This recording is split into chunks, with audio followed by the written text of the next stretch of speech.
Namo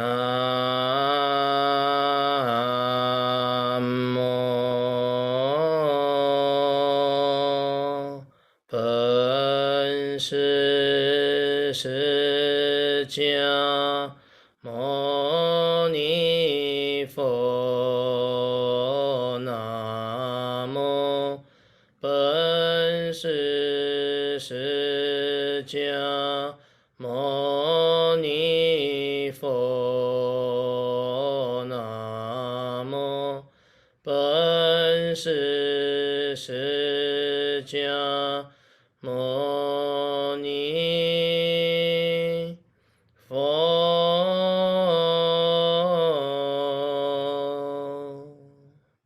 Verso de abertura de sutras. O Dharma insuperável, profundo e maravilhoso é difícil de se achar em centenas de milhões de períodos cósmicos. Agora que posso vê-lo e ouvi-lo, consigo recebê-lo e conservá-lo. Desejo compreender o verdadeiro significado do Tathagata. Namo Pho. Boa noite a todos. Hoje continuamos com a sexta palestra sobre a Prajnaparamita. Okay. E estamos no verso 169, a segunda parte da explicação. E vou repetir o verso. O eu não é nem idêntico aos 5 agregados, nem distinto dos agregados. Não se pertencem nem coexistem mutuamente. Por estas razões, sabe-se que é não eu. Então, a palavra-chave para parte B é contemplação do sunyata do eu. As 5 análises do eu. Os seres ordinários se apegam exclusivamente a 2 categorias do eu: o que é idêntico aos agregados e o que é distinto deles. E essas podem ser subdivididas em 5 análises do eu, que são.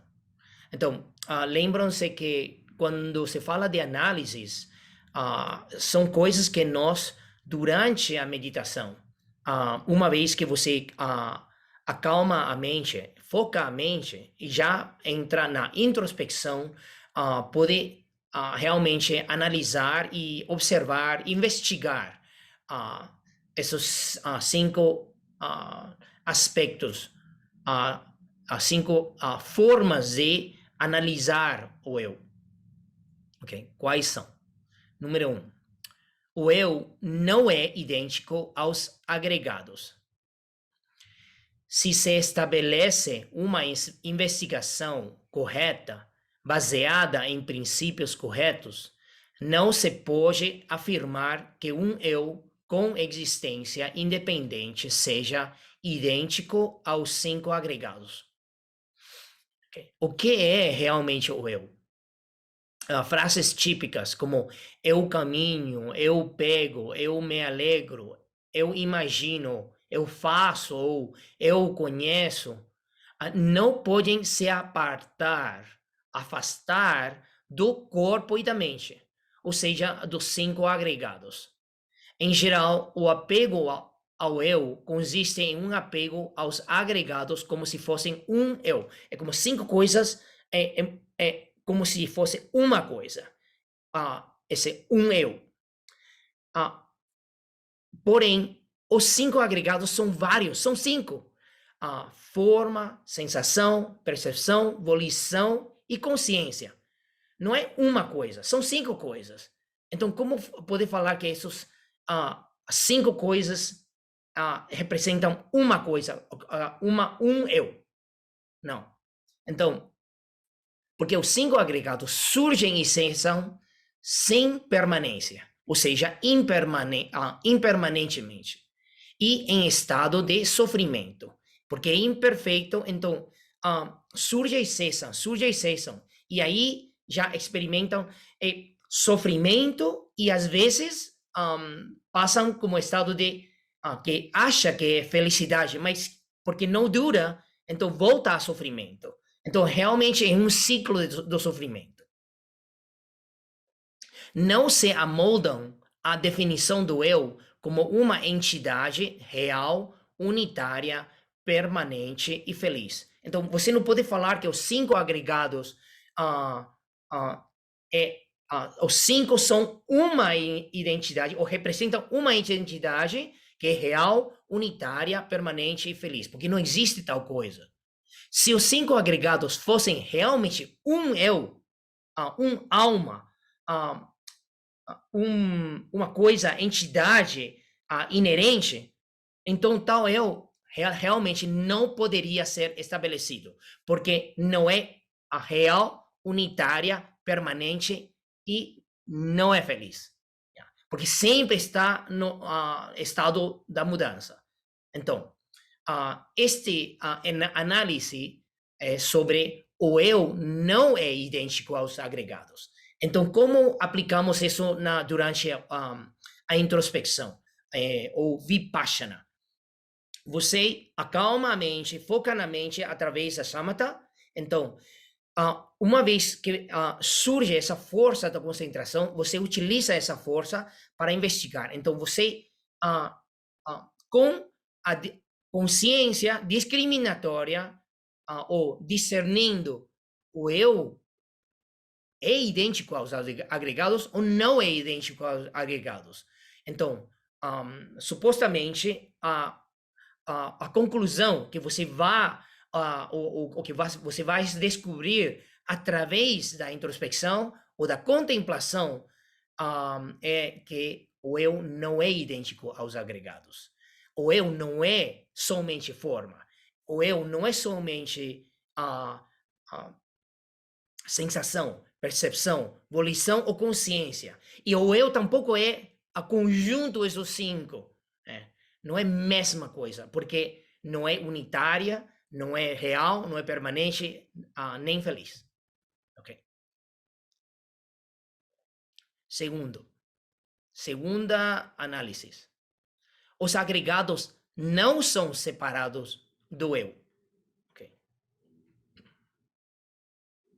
A maioria dos religiosos comuns. Um momento.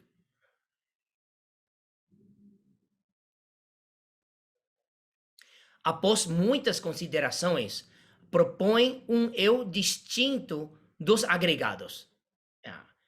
É como 5 agregados, e aí tem uma coisa como espírito, alma, a parte. Isso é a maioria dos religiosos, muitas crenças têm essa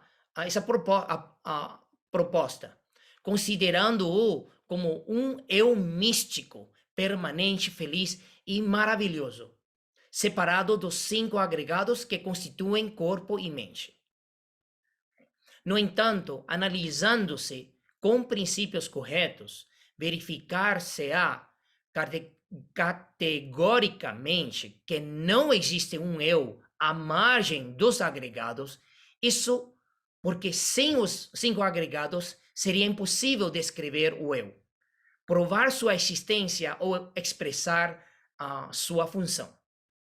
Okay? Então, por que tem essa... será que muitas crenças, eles inventam isso? Não, não é assim. Mesmo com uma prática da meditação, você está meditando, escaneando o corpo, e escaneando o corpo e mente. Estes são os 5 agregados. Uma das coisas que acontecem durante o escaneio, atenção plena no corpo, é você, com o olho da mente, começa a ver o contorno do corpo. E é como se fosse, esse corpo se projeta como uma reflexão na frente. Mas isso é nada mais o começo da prática. Porque após mais introspecção, você vai ver que ainda essas reflexões são ilusórias. Mas muitas pessoas somente com um pouco de sabor da concentração e vem esse contorno e acha, nossa, os 5 agregados que estão aqui se separam de mim. Estou olhando a mim mesmo afora dos 5 agregados. Então, acham que tem um eu separado dos 5 agregados. Mas não é assim. Porque isso acontece no caminho da introspecção. Mas você é como capa por capa. Você vai ainda mais profundo e tem mais, tem mais, tem mais. E vai chegar aonde? A sunhata. Não vai encontrar uma coisa. O que você vai observar são causas e condições. Surge e cessam, surge e cessam. Ok, então, a partir desta segunda, os agregados não são separados do eu, pode-se expandir as 3 seguintes, ok? Então, quais são os 3? Então, em total são 5 análises. E a partir do segundo, se pode separar em 3 mais, expandir, ok? Então, número 3. Os 5 agregados não pertencem ao eu. Pertencer, ok? Então, como sei que o eu existe? O apego ao eu dos seres sencientes não pode ser separado da entidade própria do corpo e da mente. Não é como imaginado pelos teólogos. É como tem uma alma a parte desses 5 agregados. Okay? E aí coloco como nota a crença teísta de alma sendo criado, então essa alma existe eternamente e somente mora nos corpos dos 5 agregados. Não é assim, ok? Pelo menos desde a ponto de vista budista, ok? Alguns deles, e estamos falando de outras crenças, insistem que existe um eu separado dos 5 agregados. E outros dizem que os 5 agregados se encontram subordinados ao eu e são ferramentas do eu, afirmando que se pertencem mutuamente. O eu utiliza as pernas para caminhar, os olhos para ver. O eu utiliza os olhos para ver. O olho, o eu, o alma usa a consciência para compreender e conhecer. Então eles é uma que os 5 agregados pertencem ao eu, mas realmente não pertencem ao eu. Okay. Número 4. Os 5 agregados não existem dentro do eu. E o eu não existe dentro dos 5 agregados. Okay? Então, é uma coisa dentro da outra. Okay? E aqui, esses dois estão na mesma categoria porque outros teólogos afirmam que o eu e os agregados coexistem mutuamente. Ok? Se o eu é maior que os 5 agregados, então os 5 agregados estão incluídos dentro do eu. Ok? Então tem um eu que é maior e então 5 agregados estão dentro. E se os 5 agregados acham que são maiores que o eu, então os 5 agregados é maior e então o eu fica dentro. Existe dentro dos 5 agregados. E se você vai além mais, um passo mais, então o eu pequeno é incluído dentro do eu grande. E o eu grande tem um nome, que não vou repetir aqui. E aí vocês já sabem que nome aponta. Okay? Eu pequeno, eu grande. O eu pequeno, se é mais grande dos 5 agregados, então eu estou incluindo os 5 agregados dentro. E se eu acho que 5 agregados é maior que o pequeno eu, então estou adentro, escondido dentro dos 5 agregados. Então sempre está buscando que uma natureza própria. Uma natureza própria dentro de algo. tentando de buscar algo que é tangível, que não muda, é eterna. Por quê? Porque tudo acontece a partir do medo de perder esse eu, que é somente convencional e condicionado, surge e cessa de acordo às causas e condições. Mas nosso medo a perder essa existência e então apegamos ao eu e não queremos deixar e fluir, entender que nada mais devido a causas e condições que existimos. Ok, então sigo. Dado que estas últimas são interpretações diferentes de que os agregados são separados do eu, definitivamente não podem ser estabelecidas. Por isso, o eu e os agregados não se pertencem nem coexistem mutuamente. Okay? Isso é uma afirmação. Okay? Quando fazemos a análise, esses 5 análises, temos que chegar a essa conclusão. Okay? Que não vamos encontrar nem adentro, nem afora, nem coisa, nem em nenhuma forma eu concreto, uma natureza própria. Tanto o pertencimento quanto a coexistência implicam a presença simultânea de duas coisas que se podem diferenciar com clareza. Okay? Não vai encontrar fora do outro. Okay? Outra dentro da a outra, assim. Okay? Nem pertencimento, nem coexistência. Okay? No entanto, os conceitos aos quais os seres se agarram ou aferram, o eu como subordinados aos agregados, ou o eu como coexistindo com os agregados, não podem ser estabelecidos. Okay? Da mesma forma, é impossível provar que exista a entidade separada de um eu, de modo que nenhum de tais conceitos pode ser estabelecidos. Okay. Esto é como falar do sunyata e existência. Existência, a sunyata, se existência existe, então existência existe ou não? E se existência existe, onde está sunyata? Sunyata e existência são dois lados, duas caras da mesma moeda. Isso vamos ir desenvolvendo e explicando.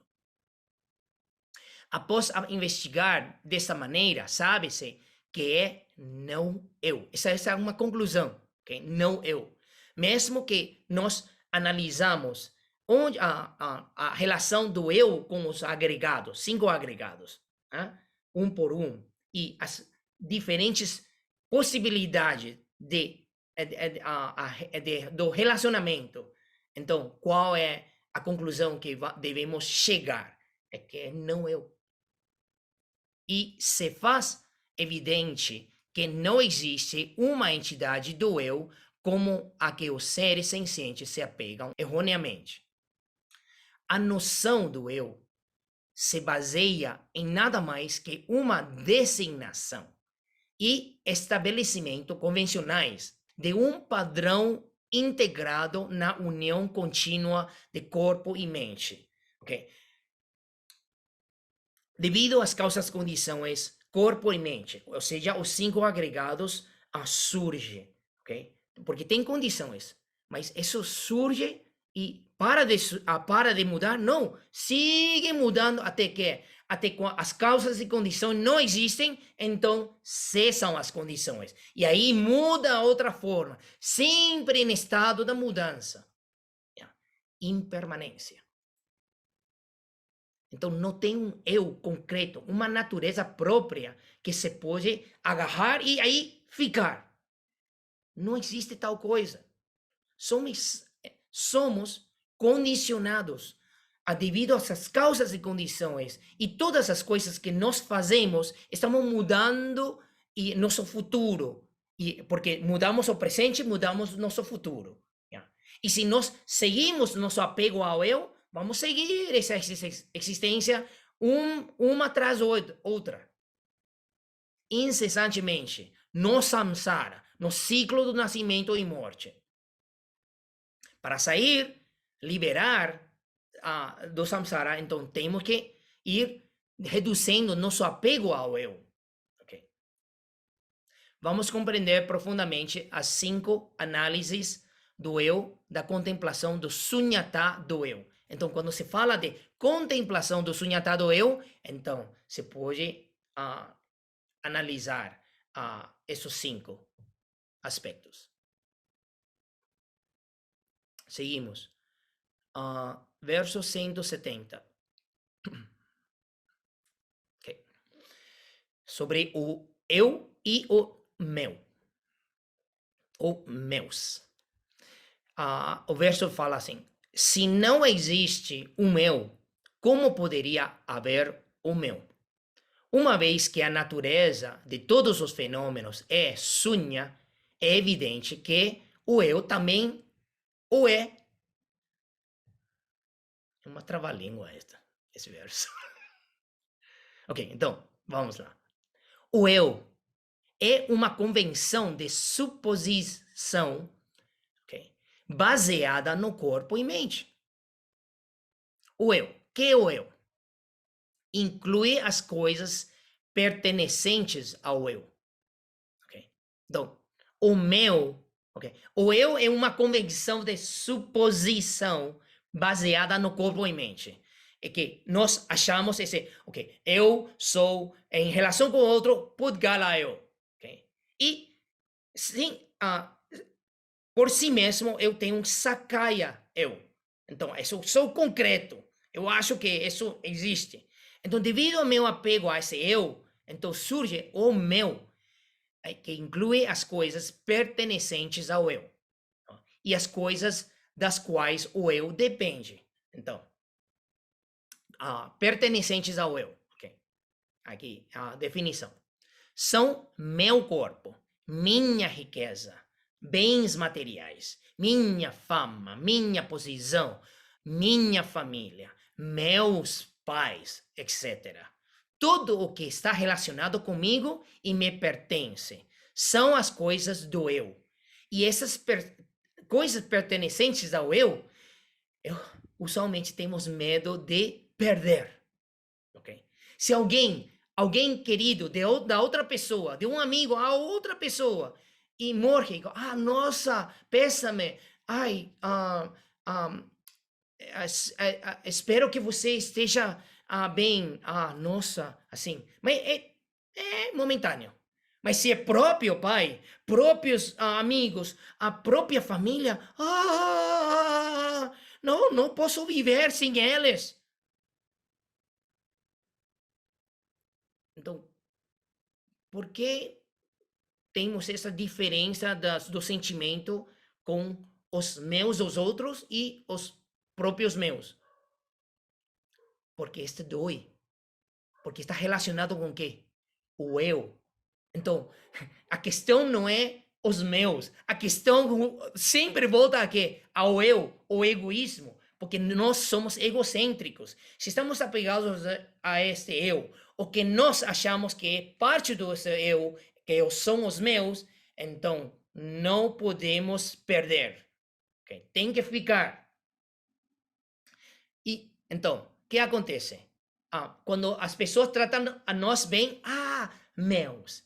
E nos tratam mal, os amigos, não meu. Não são meus. Então, sempre uma lista assim bagunçada, tirando, este está dentro da lista ou fora da lista? Estou dentro ou não eu? Não meu. Assim, sempre fazendo esse exercício, vida inteira, odiando, amando, odiando, amando. Ai, não posso viver sem você. Ou, ai, eu posso viver sem você. Afaste, por favor. Assim, e sempre nesse processo, amando, odiando, amando, odiando. Nossa, isso não é o jeito. Ok, então, pertencentes ao eu.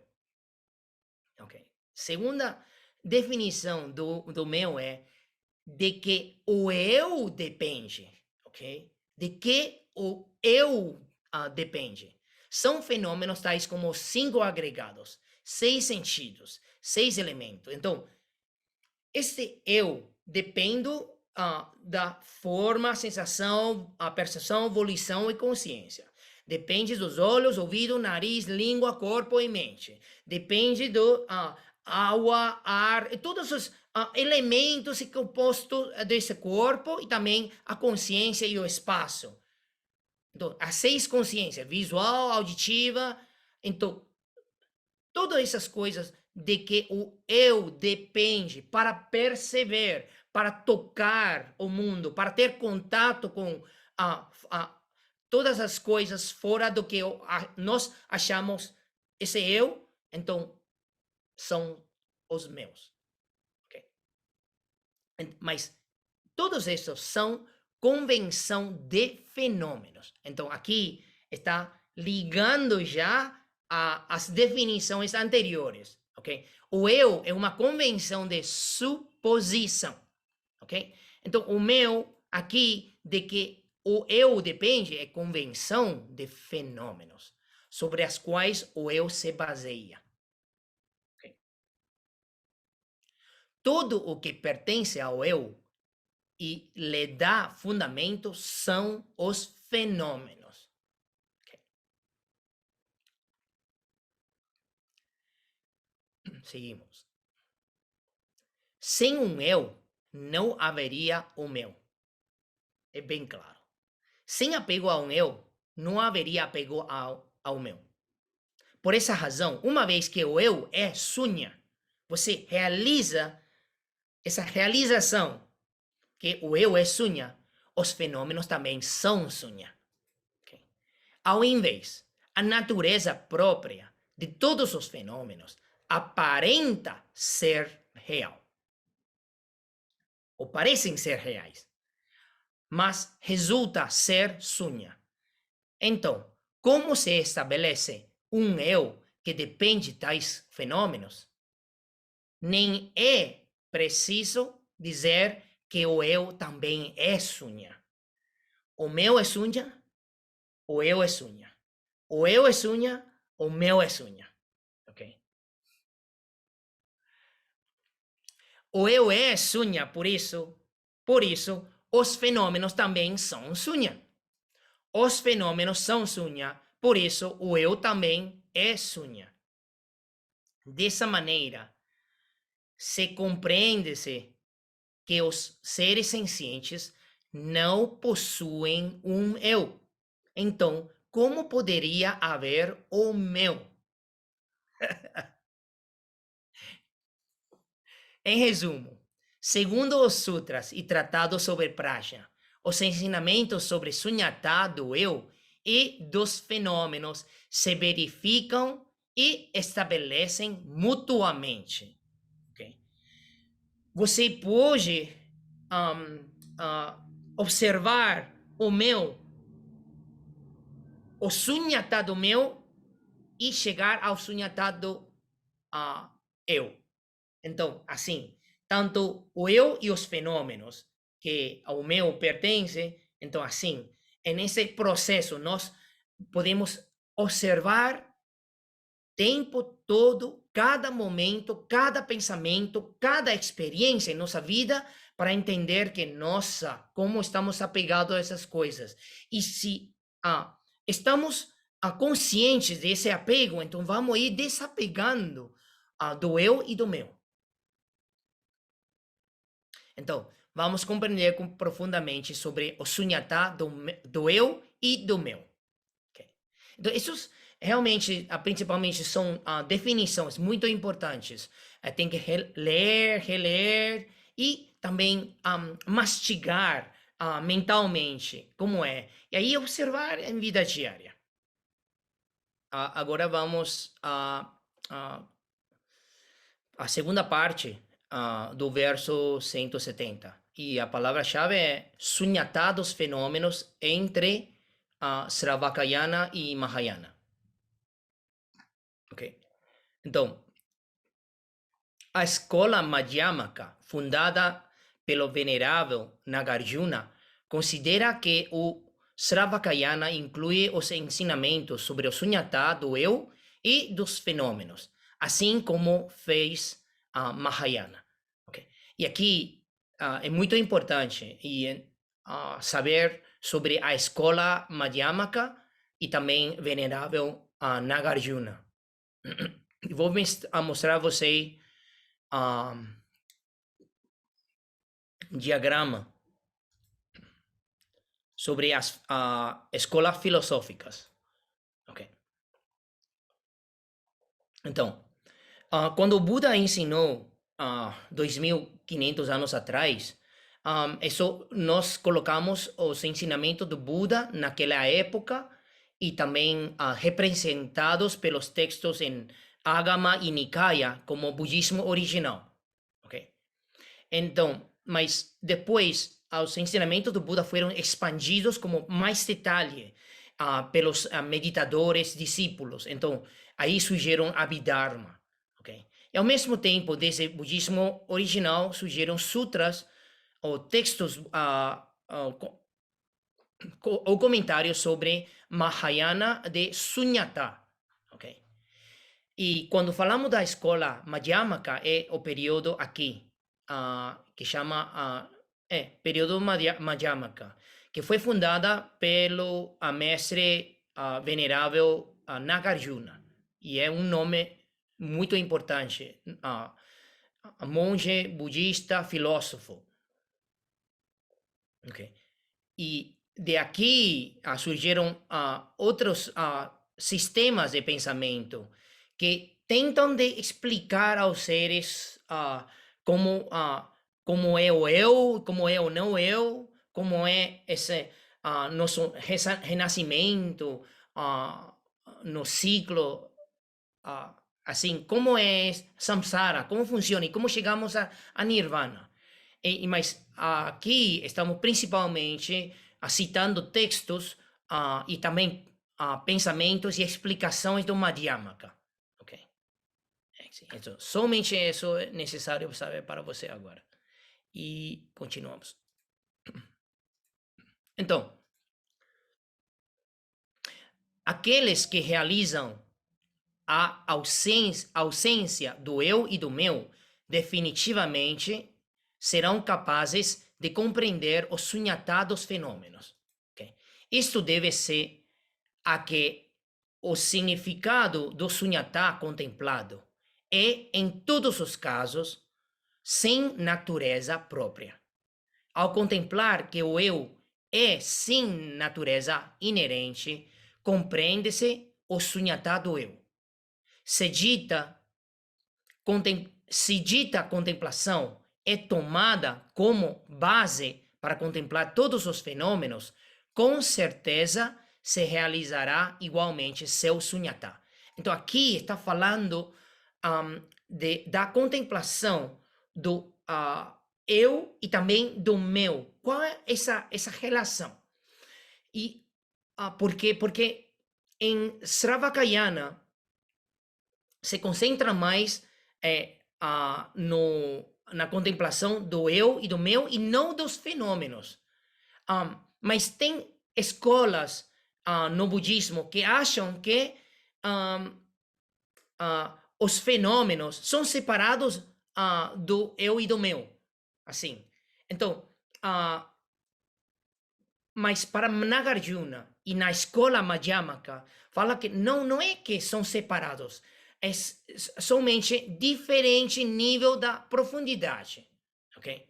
Então, e aqui estava falando que contemplando a ausência do eu e do meu, também em certo modo, capazes de compreender o sunyata dos fenômenos. Agora, qual é a diferença? Aqui está falando da similaridade, ou o que é similar entre Sarvakayana e Mahayana, enquanto a eu, meu e fenômenos. Isso é o que é similar. Agora, qual é a diferença entre Sravakayana e Mahayana em quanto a Sunyata dos fenômenos. Okay? Sin embargo, os Sravakas se autolimitam. Lembra? A palavra-chave é se autolimitam.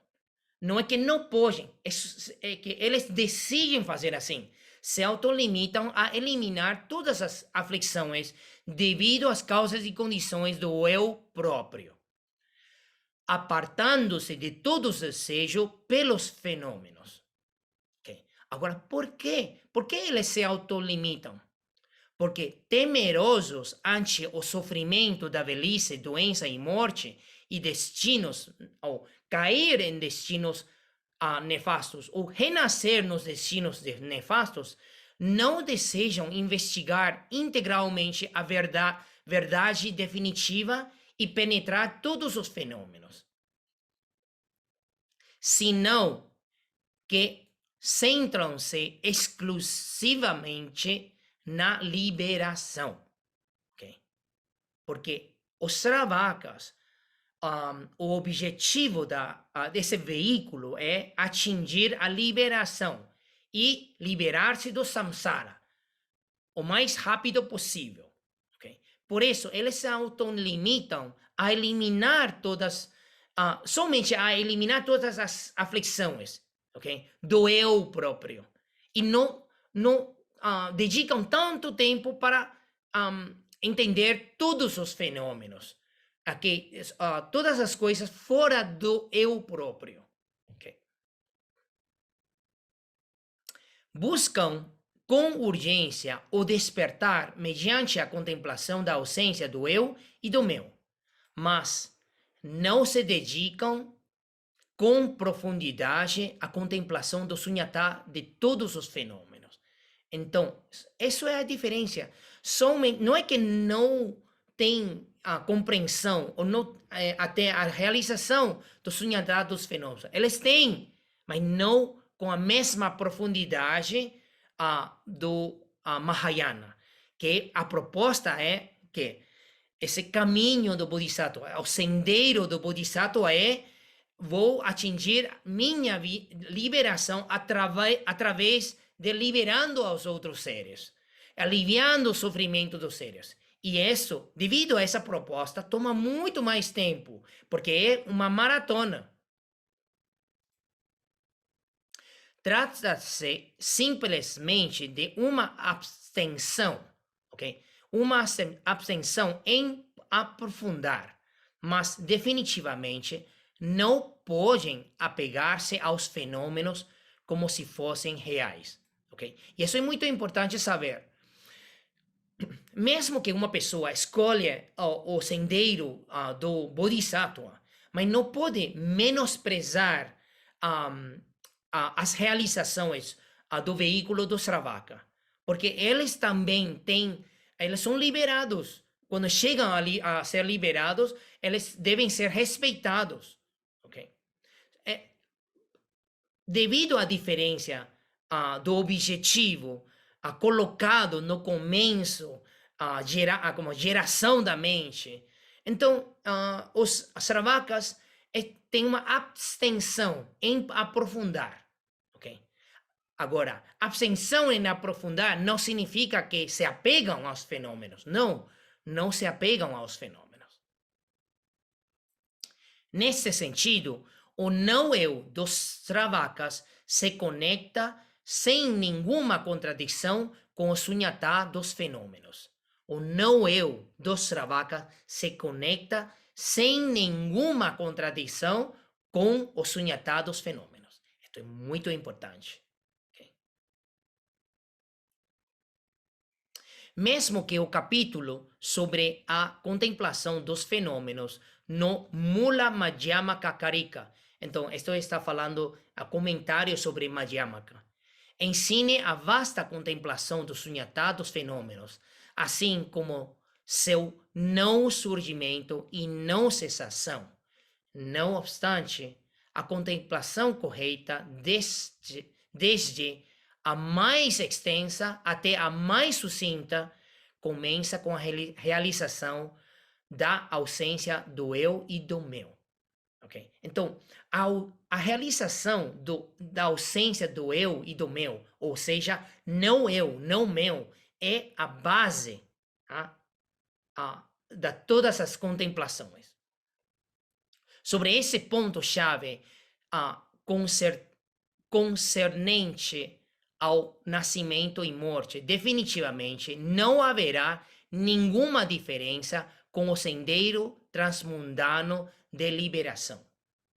Okay? Aqui está falando da parte filosófica, okay? De Sunyata dos fenômenos e essa contemplação do não eu ou não fenômeno. Não meu. Não eu e não meu.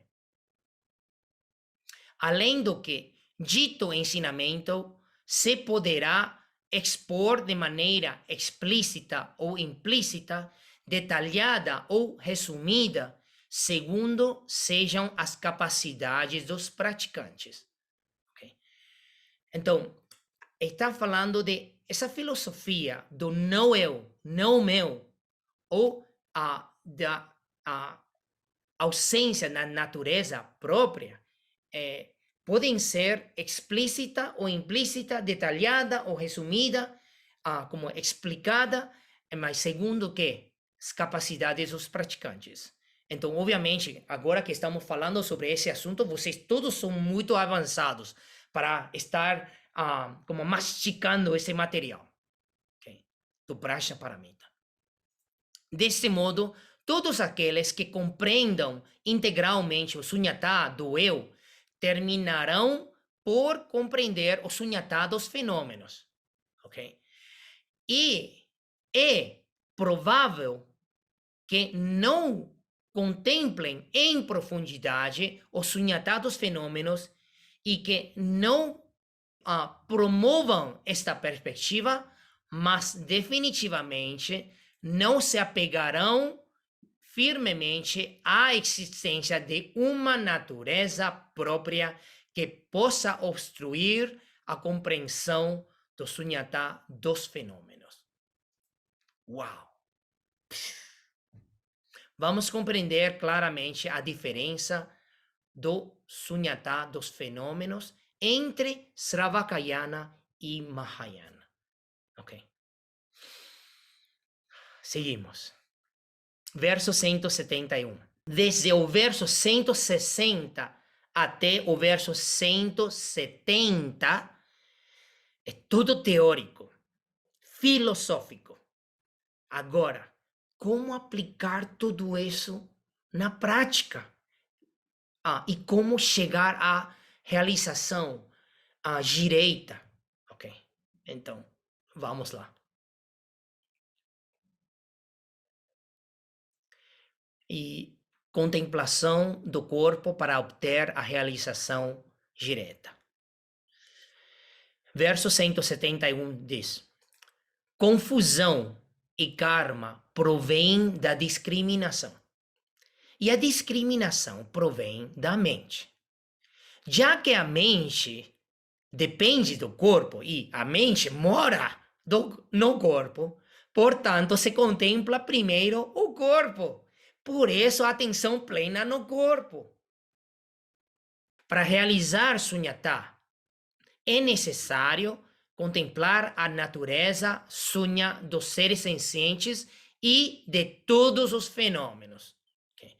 O Bodhisattva Nagarjuna, tendo herdado o espírito único do Buda, considerou que os principiantes devem começar com a contemplação do corpo. Uau! Por quê? É porque é muito importante. Agora, por que se inicia com o corpo? Nascimento e morte surgem da confusão e do karma. E esses, por sua vez, surgem da discriminação. Esta discriminação ilusória e errônea surge da mente. Esta discriminação ilusória e errônea surge da mente. Justamente as mentes dos humanos e dos seres sencientes capacitadas para compreender o Buda Dharma dependem do corpo. Visto que a confusão e o karma provêm da mente, é evidente que o Buda Dharma observa a vida através da perspectiva a partir da mente. Não é somente, sino que a partir da mente observamos primeiro o quê? O corpo. E, obviamente, seu propósito é a purificação dessa mente. Mas como purificamos essa mente? Okay. Então, sigue o argumento e a lógica. Mas, como a mente está dependente do corpo, este é onde todos os seres estão apegados firmemente. Enquanto o enfoque do Buda Dharma centra-se na mente, esta se baseia no corpo e é nele onde realmente se localiza o apego dos seres sencientes. Quando falamos do apego ao eu, como nós notamos esse apego? Qual é o primeiro lugar que nós podemos observar e notar esse apego, observar esse apego? O corpo. Portanto, se os seres sencientes se concentram no apego ao corpo, isso causará um grande obstáculo que lhes impedirá de gerar a mente de Bodhi e de obter a liberação. Por isso, deve-se iniciar com a contemplação do corpo. Então, tudo isso está explicando que para purificar nossa mente e observar nosso apego à nossa existência, onde começamos com a contemplação do corpo. Okay? Então, nos fatores da iluminação ensinados pelo Buda ou por Buda, encontra-se, em primeiro lugar, os 4 fundamentos da atenção plena. Então, tem 37 fatores da iluminação e os primeiros 4 da atenção plena são denominados como sendeiro do único veículo. É onde nós começamos a prática. Da mesma forma, os 4 fundamentos da atenção plena têm como primeiro fator a contemplação do corpo. Ao contemplar o corpo como não atrativo, sujeito ao sofrimento, impermanente e sem um eu, se realiza o sunyata do corpo. Então, quando falamos de contemplação do corpo, o que estamos contemplando? Contemplamos o corpo como não atrativo. Contemplamos o corpo como o corpo está sujeito ao sofrimento, é imperfeito. O corpo é impermanente. O corpo é sem um eu, ausência do eu. E assim se realiza o sunyata do corpo. Após subjugar o apego errôneo e ilusório ao corpo, então se contempla o sunyata de todos os fenômenos mundanos que constituem corpo e mente. Ao contemplar a ausência do eu e do meu, se avançará em direção à liberação. Então, onde começamos nossa prática? Começamos nossa prática desde a contemplação do corpo. Por isso, a atenção plena no corpo é tão importante. Treinar a mente a morar no corpo é treinar a mente a experimentar com aqui e agora. Se a mente sempre está pensando do passado, ou se a mente está fora do corpo e está com a forma, som, todas essas coisas a que nos estimula e através dos sentidos nós estamos fora, assim, estimulados pelas experiências afora, não estamos aqui. Então, temos que treinar a mente a morar primeiro e ficar aqui quieto no corpo e estar consciente e com atenção plena no corpo. Verso 172.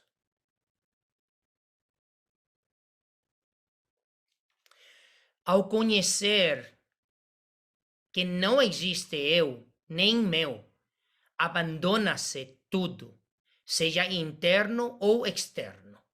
Extingue-se toda discriminação e se harmoniza com a realidade última.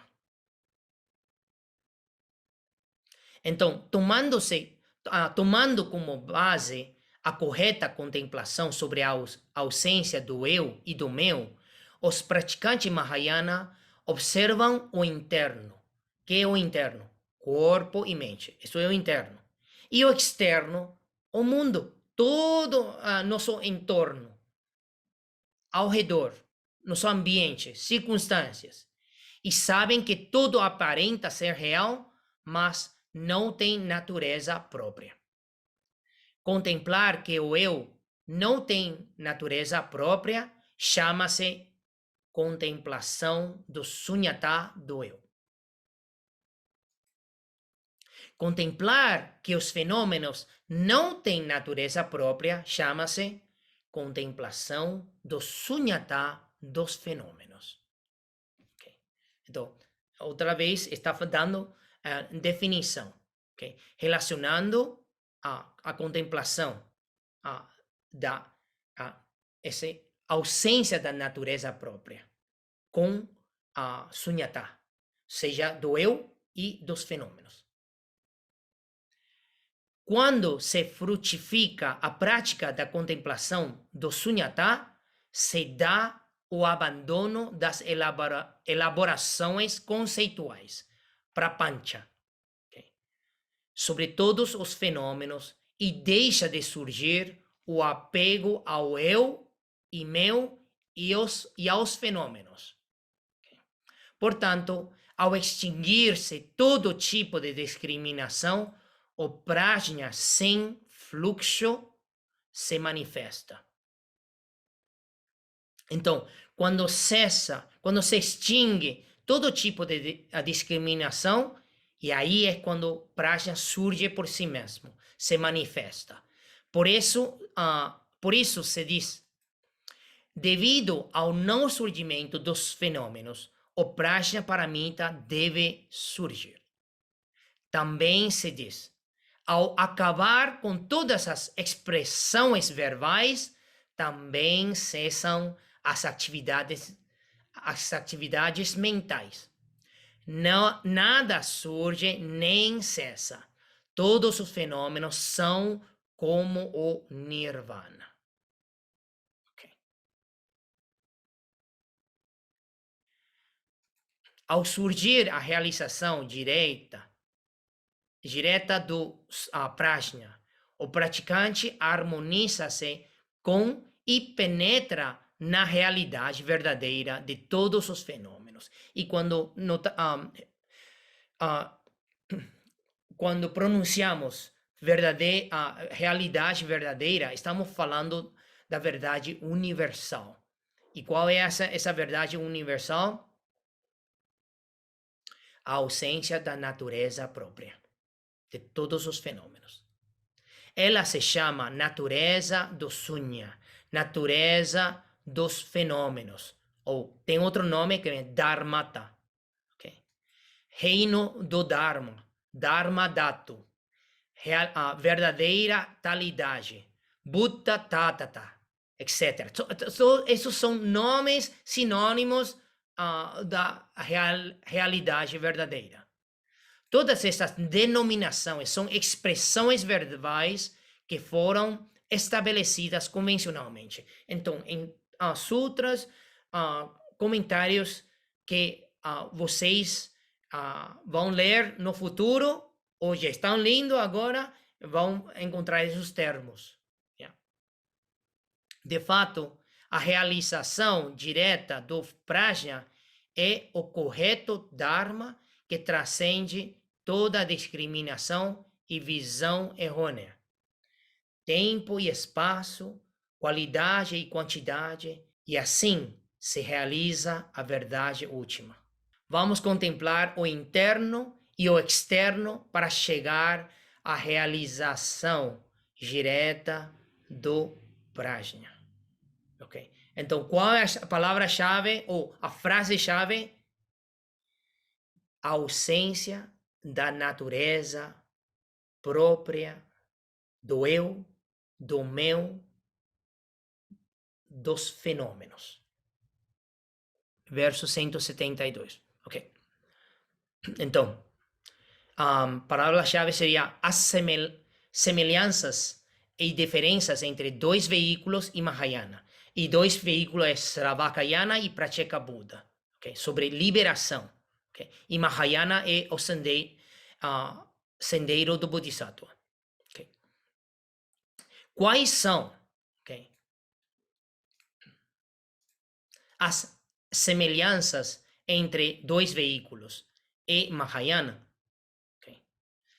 Ambos os grupos despertam para a verdadeira realidade e realizam a natureza não discriminatória dos fenômenos. Segundo o capítulo sobre as 10 terras do Avatamsaka Sutra, ambos os grupos realizam em comum a natureza da não discriminação. O tratado sobre Prajnaparamita também diz: a sabedoria de dois veículos que erradica as contaminações ou aflições é idêntica à realização do não surgimento dos fenômenos dos bodhisattvas. Okay? Então, aqui está falando da sabedoria. Esse prajna dos praticantes, os liberados dos veículos e em comparação a Mahayana, essa sabedoria, esse prajna é mesmo. Então, quais são as diferenças entre dois veículos e Mahayana, então? Primeiro, com respeito a voto e prática. Okay? E isso é a grande diferença entre essa proposta com o objetivo de liberação, objetivo de liberar os seres. Okay? É o voto e a prática. Os Budas e Bodhisattvas suscitam a mente de Bodhi, okay? Mente de despertar, e a grande compaixão. Transferem seus méritos para beneficiar os outros e liberam vastamente os seres sencientes mediante o poder de seus votos. Assim, Mahayana e dois veículos se diferenciam em termos de voto e prática, mas não em termos de sabedoria e visão. Okay?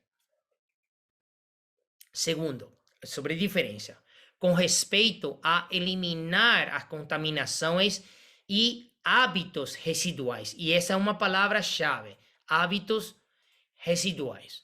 Embora se afirme que ambos os grupos realizam a mesma natureza não discriminatória dos fenômenos, há certas diferenças. Por um lado, os Sravakas se emancipam do eu e do meu e eliminam a obstrução das contaminações. Por outro lado, os Bodhisattvas, mediante a sabedoria do sunyata eu e dos fenômenos, não apenas realizam a natureza não discriminatória dos fenômenos e eliminam as contaminações, mas também podem praticar em profundidade o sunyata dos fenômenos, abandonando essa chave aqui, toda a elaboração conceitual e erradicam todos os hábitos residuais. Isso é a chave. Ok? Porque os Sravaks, mesmo que entram no Nirvana, mas não erradicaram todos os hábitos residuais. Agora, por que é importante os hábitos, erradicar hábitos residuais? E quais são os hábitos residuais? São coisas, são hábitos que colocam barreira entre o praticante e os seres que querem ajudar. Ok?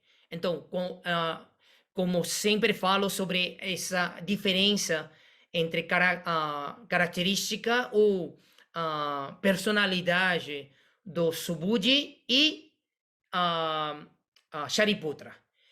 Mesmo que ambos são muito sábios e são liberados, mas o venerável Subhuji, ele também realizou o Samadhi do não conflito, ok? E em que sentido? Ele não entra em conflito com os seres, mas o venerável Shariputra, sem surgir nenhuma aflição ou contaminações, mas ele, quando vê algo, um argumento que está errôneo, ele, por como chama, hábito, surge essa noção de não entra, ele até, como chama, surge uma noção de arrogância, ok? Mas é por hábito, não é por contaminação, ok? Então, o que acontece? Se ele está explicando, ok, vamos falar que o venerável Shariputra está explicando sobre Sunyata, ok? E a uns discípulos e aos praticantes, e eles não entendem. Ele vai ter a parar e aí já, se não entendem, tá bom, deixa. E ele acha, não tem nível, tchau, tchau. Mas o venerável Subhuji buscará forma de, talvez, encontrar forma de explicar o mesmo, para que eles podem acessar de uma maneira ou outra, assim, ao conhecimento. Então, tudo é por diferença do hábito residual. Ao praticar atos puros e sem forma, os bodhisattvas realizam de maneira completa e perfeita o mais puro reino do Dharma, ou chama Dharma Dhatu, e se convertem em Budas. Okay?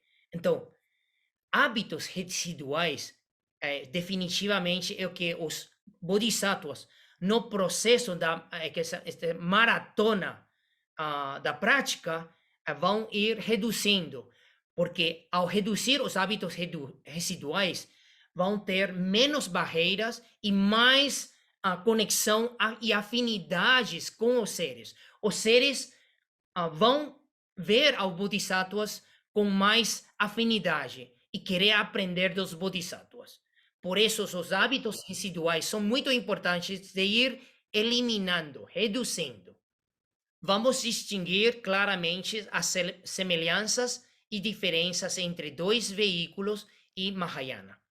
Vamos fechar com a transferência de méritos e depois entramos na perguntas e respostas ou comentários, ok? Tá bom, então vamos, por favor, juntem as mãos. Transferência de méritos. Desejo erradicar as 3 obstruções e todas minhas impurezas. Desejo obter sabedoria e verdadeira compreensão. Desejo universalmente que as calamidades e obstáculos se extingam. Praticando constantemente, vida após vida, o caminho do Bodhisattva. Namo Pho. Esse material é difícil. Às vezes eu estou lendo o português e entro em um transe. Estou falando, mas já é como... Porque o material é tão difícil que filosoficamente é assim. É o que é Prajnaparamita, ok? e estamos utilizando expressões verbais para expressar algo que não tem natureza própria, ok? Então aí parece bagunçado o material, mas lembram-se que isto é definitivamente o que temos que realizar, ok? Então, tenham paciência com o material e tenham curiosidade de entender, de compreender o Prajnaparamita e realizar na vida diária, em todo aspecto, como aplicar a Prajnaparamita em vida diária. Ok? Muito obrigado e boa noite a vocês. Namo Pho. Ok? Achei de boa. Muito obrigada. Boa Obrigado. noite. Boa noite.